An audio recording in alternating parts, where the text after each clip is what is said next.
Hello. In this session, we will look at how your Terraform Cloud manages a state file for us. So every Terraform Cloud workspace has its own separate state data, which is used for runs within that workspace. So when we create the workspaces in the Terraform Cloud and when we create the resources in the Terraform Cloud will maintain its own separate state data within the respective workspaces. So for this workspace, if you see, we will have a states where the state file will be available.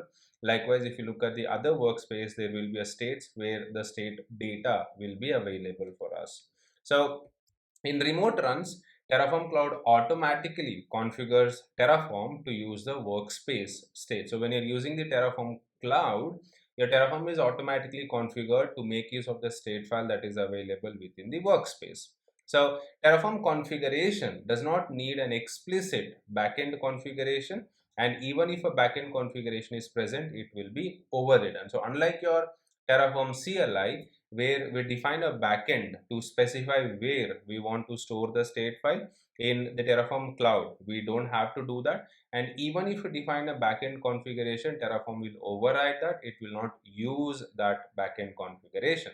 So in local runs, we can use a workspace state by configuring the CLI integration and authenticating with a user token that has permission to read and write the state versions for the relevant workspace. So this state data that we have, we can get that in the local run as well, like in your Terraform CLI. But for that, you'll have to set up some user token that will have the necessary permissions. So let's say, for example, I will go to this workspace and I'll plan and apply this resource. So same as what we do in the CLI, we run the Terraform plan, we look at the preview, and then we do a Terraform apply, which will go ahead and create the resources for us. And once the resource is created, Terraform will create a state file for us, and within that state file, all the information about the resources that your Terraform is managing, all that information will be available within the state file. Now the same your Terraform Cloud will do, and in this case it will store the state file in this states section. All right, so let's say I will go ahead and apply this, and this will go ahead and create the resources for us, and this states section will be updated with the state data for us. So let's wait for this to complete.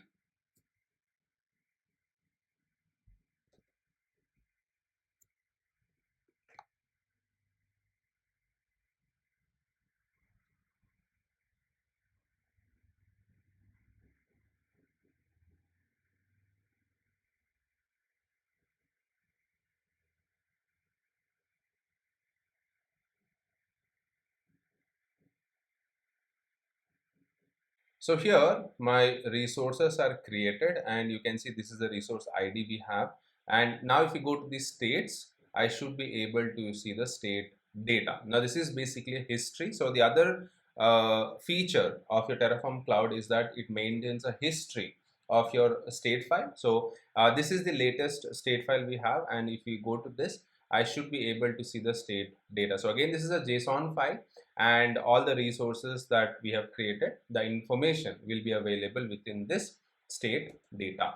So when using a Terraform configuration that references outputs from another workspace, the authentication token must also have permission to read state outputs for that workspace. In addition to the current state, Terraform Cloud retains historical state version which can be used to analyze infrastructure changes over time. So like I said, it maintains a history of your state data. So you can view a workspace state versions from its states tab. So under the workspace, under the states tab, you should be able to see the state data that we have, and each state in the list indicates which run and which version control system commit it was associated with. So the commit ID and which commit it is associated with, all that information will be available here. Okay, so click a state in the list for more details, including a diff against the previous state and the link to the raw state file. So your organizations manages a resource count, helps you understand the number of infrastructure resources that Terraform Cloud manages across all your workspaces. So the other feature you have here is at the top, you can also see how many resources this particular workspace is managing for us. So depending on the state file that you are using, so how many resources that your Terraform Cloud is managing, we can get a count of that as well. So Terraform Cloud reads all the workspaces state files to determine the total number of managed resources, and each resource in the state equals to one managed resource. So as of now, if you look at the here also you can see I have 4 resources and it is managing 4 resources for us. All right, so that's basically how your Terraform Cloud manages the state file for us, and this is automatically configured. We don't have to do any additional configuration for this, unlike your Terraform CLI, where we have to explicitly define the backend configuration. With your Terraform Cloud, we don't have to do anything.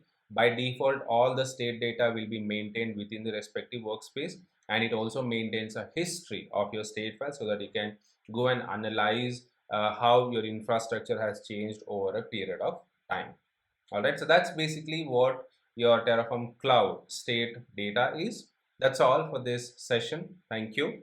Once again, before you leave, please don't forget to subscribe to the channel, and if you like the video, leave a like and please share the video.